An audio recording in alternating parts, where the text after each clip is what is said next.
السلام علیکم ورحمۃ اللہ وبرکاتہ۔ مزید اسلامک انفارمیشن ویڈیوز دیکھنے کے لیے ہمارے چینل فٹک اسلامک وائس میں ہمارے ساتھ جڑے رہیے۔ افواج اسلام کی کثرت۔ حضرت واقد رحمہ اللہ بیان کرتے ہیں کہ جب خلیفہ اول حضرت ابو بکر صدیق رضی اللہ عنہ کو یہ خبر پہنچی تو اب فوراً اٹھ کھڑے ہوئے۔ اب پیدل ہی حضرت عمر فاروق، حضرت عثمان غنی، حضرت علی المرتضیٰ، حضرت سعید بن زید بن عمرو بن نفیل رضی اللہ عنہم نیز کل اوس و خزرج کے معزز افراد کے ہمراہ مدینہ طیبہ سے باہر اس مقام پر تشریف لے گئے جہاں مجاہدین اسلام کا لشکر موجود تھا۔ مجاہدین نے جب حضرت صدیق اکبر رضی اللہ عنہ کو اپنی طرف آتے دیکھا تو بے حد مسرت کا اظہار کیا اور اللہ اکبر کے فلک شگاف نعروں سے آپ کا استقبال کیا۔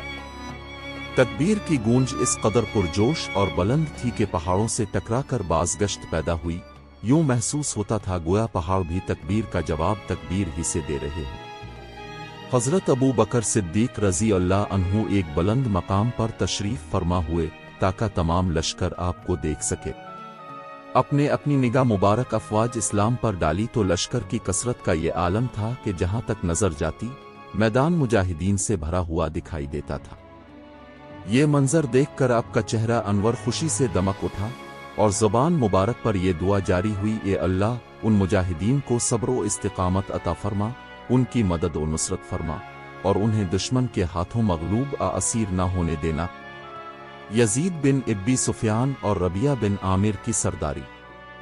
دعا کے بعد حضرت ابو بکر صدیق رضی اللہ عنہ نے سب سے پہلے حضرت یزید بن ابی سفیان رضی اللہ عنہ کو طلب فرمایا، انہیں فوجی علم جھنڈا عطا کیا اور 1000 سواروں کا سپہ سالار مقرر فرمایا۔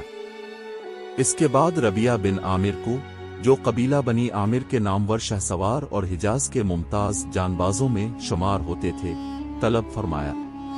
آپ نے انہیں بھی ایک فوجی علم مرحمت فرمایا اور 1000 سواروں کی قیادت ان کے سپرد کی۔ جنگی احکامات۔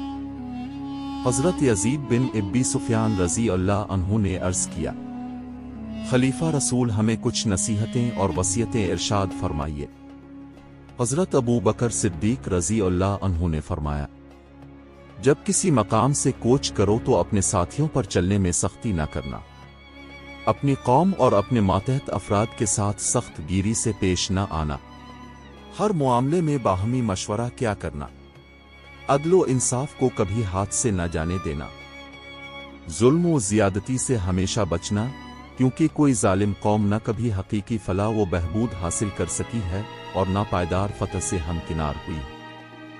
جب دشمن سے میدان جنگ میں مقابلہ ہو تو ہرگز پیٹھ پھیر کر نہ بھاگنا، کیونکہ جو شخص اس موقع پر فرار اختیار کرتا ہے وہ پوری فوج کے نظم کو درہم برہم کر دیتا ہے۔ جب اللہ تعالیٰ تمہیں دشمن پر فتح عطا فرمائے تو چھوٹے بچوں، بوڑھوں، عورتوں اور نابالغوں کو قتل نہ کرنا، کھجوروں کے درختوں کو نقصان نہ پہنچانا، کھیتوں اور فصلوں کو آگ نہ لگانا، پھلدار درختوں کو نہ کاٹنا، حلال اور ضرورت کے جانوروں کے علاوہ کسی جانور کو ذبح نہ کرنا۔ جب دشمن سے کوئی معاہدہ کر لو تو اس کی خلاف ورزی ہرگز نہ کرنا۔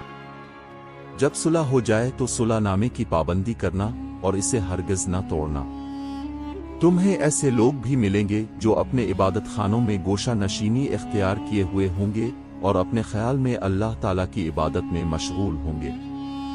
جب تک وہ تم سے جنگ نہ کریں ان سے کوئی تعرض نہ کرنا، ان کے عبادت خانوں کو بھی نقصان نہ پہنچانا اور انہیں ویران نہ کرنا، نہ ہی ایسے عبادت گزاروں کو قتل کرنا۔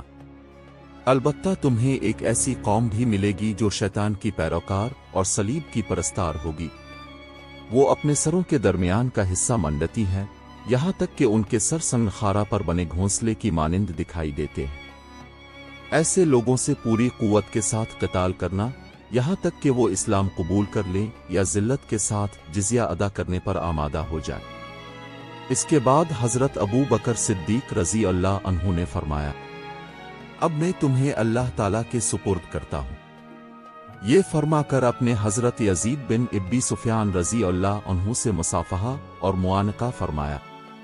پھر حضرت ربیہ بن عامر کو اپنے پاس بلا کر ان سے بھی مصافحہ کیا اور فرمایا ربیہ بن عامر بنی اسفر رومیوں کے مقابلے میں اپنی شجاعت کا بھرپور مظاہرہ کرنا اور اپنی دانش مندی کو بروئے کار لانا۔ اللہ تعالیٰ تمہیں تمہارے مقاصد میں کامیابی عطا فرمائے اور ہمیں اور تم سب کو اپنی مغفرت سے نوازے۔ اگر ویڈیو اچھی لگی تو خٹک اسلامک وائس چینل کو لائک، شیئر اور سبسکرائب کریں۔ دعاؤں میں یاد رکھیں۔ اللہ حافظ۔